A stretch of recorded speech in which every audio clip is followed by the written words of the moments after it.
नाज़रीन ख़बर जो सिलसिलो जारी आहे। भिटशा ख़बरनार भिटशा में सिंध फनकार इत्तहाद जो क़न्वेंशन मुतालबन जी मञता लाइ भिटाई जे दर ते आहियूं। सूबाई वज़ीर सैयद सरदार शाह फनकारनि खे नंढिड़ो करे छॾियो। फनकारनि जो वतीफ़ो बंदि करणु ऐं बीमार फनकारनि जी सहायता न करणु नाइंसाफ़ी आहे। वधीक तफ़सील ॾिसूं मोहम्मद जुमान चौहान जी रिपोर्ट में।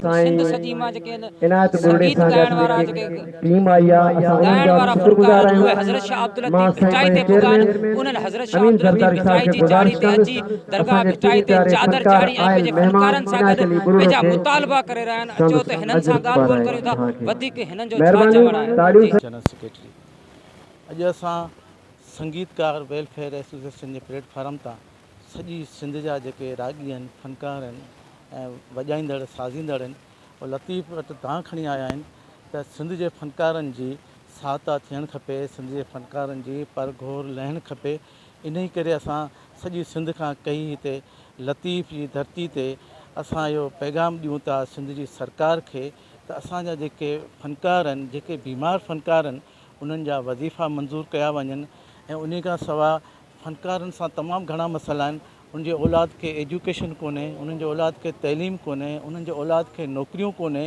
ऐं मुल्क जे ॿियनि सूबनि में ईअं बि थींदो आहे त उते फनकारनि जूं सरकारी तौरु कॉलोनियूं हूंदियूं आहिनि, सरकारी तौरु क्वार्टर हूंदा आहिनि।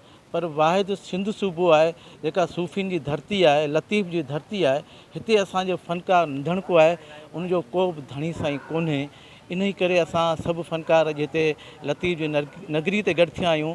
सकाफ़त खाते खां ऐं सिंध हुकूमत खां परज़ोर मुतालबो था करियूं त असांजे फनकारनि जी सहायता कई वञे, उन्हनि जा मुतालबा मञा वञनि, उन्हनि जे बचनि जी सहायता कई वञे ऐं बीमार फनकारनि जो इलाजु कयो वञे।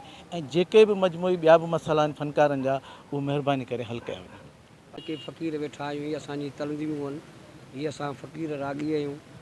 असांजो उहो दौरु कोन रहियो आहे जेको पहिरीं हो। असां ॿचिड़े वारा आहियूं, असांजो गुज़र सफ़र कोन्हे को। असीं सरकार खे अपील कयूं था त असांजी मदद कई वञे, असांजा वज़ीफ़ा थी वञनि। वञूं था दरगाह ते, रुगो गुज़र सफ़र आहे, उन मां ॿचा त कोन था पारजनि। इन लाइ असीं सभु गॾिजी असीं सरकार खे अर्ज़ु था कयूं त असांजी मदद कनि ऐं असां फ़क़ीरनि जी मदद कनि। असांजा वज़ीफ़ा जेके दोस्तनि जा रहियल आहिनि, उन्हनि जा वज़ीफ़ा बि कनि। इहा असांजी आहे अपील। ॿुधी लतीफ़ जी बिल्कुलु हिननि जी ॻाल्हियूं हिननि जो चवणु आहे त असांखे को बि वज़ीफ़ो नथो मिले।